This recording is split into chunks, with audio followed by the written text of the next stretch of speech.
That's Nick. And that's Joseph. And today we're here to talk about A Rainy Day in New York, the shamed Woody Allen feature that was shelved for all of 2018. Was released all over Europe and had a nice premiere at the Deauville 2019 Film Festival. And of course it was dropped by Amazon and is now being released theatrically on October 9th, courtesy of MPI Media Group and Signature Entertainment. This movie should have stayed on the shelf. I did not like it at all. Well, first of all, I didn't like this film, but I am thankful that somebody is finally releasing it because, you know, it should have just been released in the first place and no fanfare would happen whatsoever, I feel, but anyway. I do like some Woody Allen movies. Mm-hmm. One of my favorite films ever is Bullets Over Broadway. Mm-hmm. And I like a number of his other films, but this just was so off to me. Tell the basic story. It's about a pair of undergraduates at a upstate New York college, their boyfriend and girlfriend, and the girlfriend, played by Elle Fanning, Ashleigh, scores an interview through the school paper of this notable director, Roland Powell, played by Liev Schreiber, and her boyfriend, Gatsby Wells, played by Timothée Chalamet, attends with her, and through the course of the day they get separated and have their own kind of sexual misadventures, is the film in a nutshell. Yeah. How does it culminate? So I watched about an hour of it and I couldn't take it anymore and left. So Timothée and the Fanning lady, he thinks that she's cheating on him with like a famous actor. Mm-hmm. Okay, so they go back and forth. So how does it end? He goes to the party of his mother's, the Autumn Gala, that he was trying to avoid so desperately, and he pays the prostitute to stand in as Ashleigh. Right. Mother finds out, kicks the prostitute out, and then reveals to her son that that is what she used to do before. I knew it. Didn't I say that? I knew it. I knew the mama was a hoe, and that's why she didn't like the other hoe. Yeah, she clocked her immediately. I knew it. Anyhow, and then he rendezvous again with Elle Fanning. They decide to go back to their university right away, Yardley, and take a carriage ride because that was one thing on their bucket list in New York. And on the ride, she mistakes a Cole Porter reference, and he decides, you know what, she's not the girl for me. I'm going to.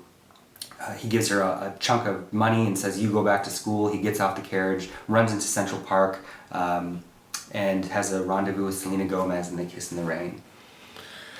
I have notes, but I don't know. The dialogue feels so... It feels like Woody Allen was trying to write like his normal thing, but then like transfer it onto like these young people, but in modern time. It feels so out of place. Now, it's also... These kids are very rich. Mm-hmm. So I'm not a rich white person from New England, so I don't know... if this seems accurate, but it just seems so off. No, because it is. It is... Tim, most of my notes are just quotes from the film that are like, I was cringing. And again, I like Woody Allen.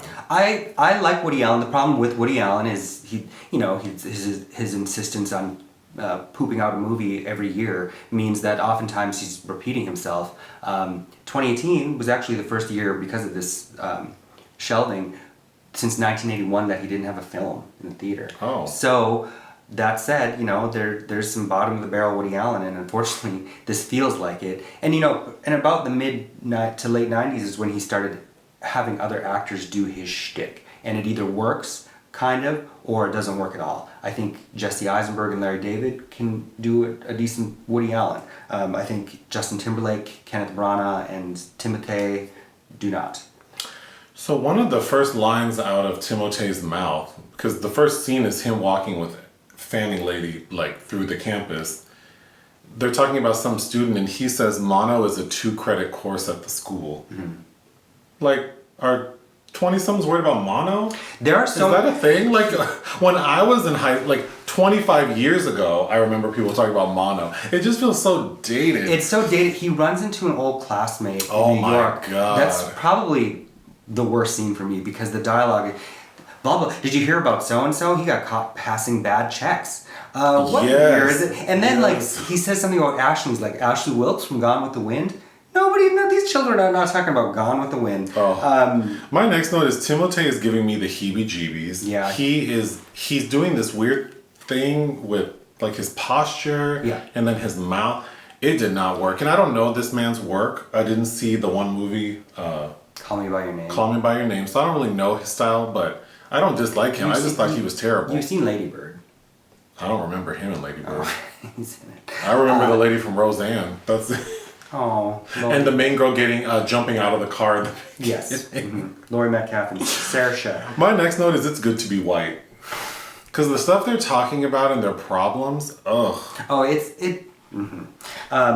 that it also is just littered with references to other, if you know Woody Allen's filmography, even in the beginning where you get Gatsby's omniscient narration, and he has... Gatsby is Timothée. And he has...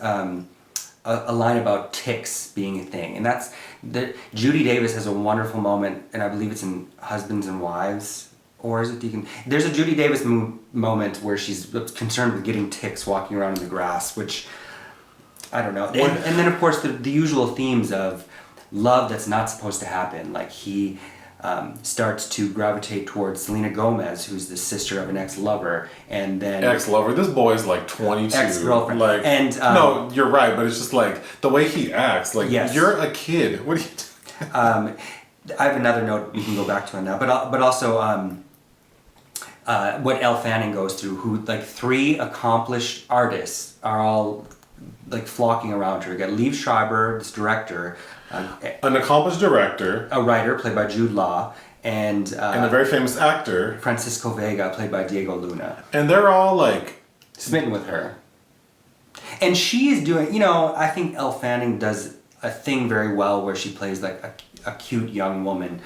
She does that with grace and eloquence, but when she is kind of called upon to do what I think is like a Diane Keaton impression, there's a scene where she's getting drunk in a restaurant with Diego Luna, which plays so awkwardly. I think if you like cucumber sandwiches, you would think that she's something to... That lady did nothing for me, but Anyway, all I have here are just like quotes that it's not even worth going over. I will say I didn't know, like, I guess I don't know Selena Gomez beyond... she did some Skechers ads. She used to date Justin Bieber. I assumed that she was like... I shouldn't even say this, probably. Maybe I won't. Go ahead. You've seen Spring Breakers. I don't remember her. Oh, she got I thought she was like this stunning woman.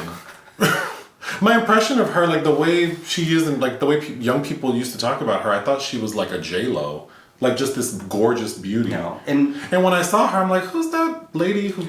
her character name is Chan Tyrell in this. The only good thing about her is her voice. Mm-hmm. She had a very deep... She has a nice voice. Yeah. And, to that being said, I think her line delivery also worked a little bit better than some of the other cast members, the younger cast members in this. It's just that she unfortunately looks so young that it's hard to buy what's coming out of her mouth. Yeah. There are a few very funny lines that Chalamet gets that just don't work with his delivery in this actor that would work with somebody older. Like he says something bitchy about his mother's gala, a farrago of wasp plutocrats. That, I don't know, I thought that was funny, but coming out of somebody's line... I did think, I stopped watching when he goes into the gala, and when they're asking him, what are you going to do? You're still undecided in college, and the way he was, that was amusing, but it was too far gone. I was going to say, before we even get that far, first of all, Gatsby pays a surprise visit to his brother, Hunter, who acts... Their exchange was so weird. Like, are you They were...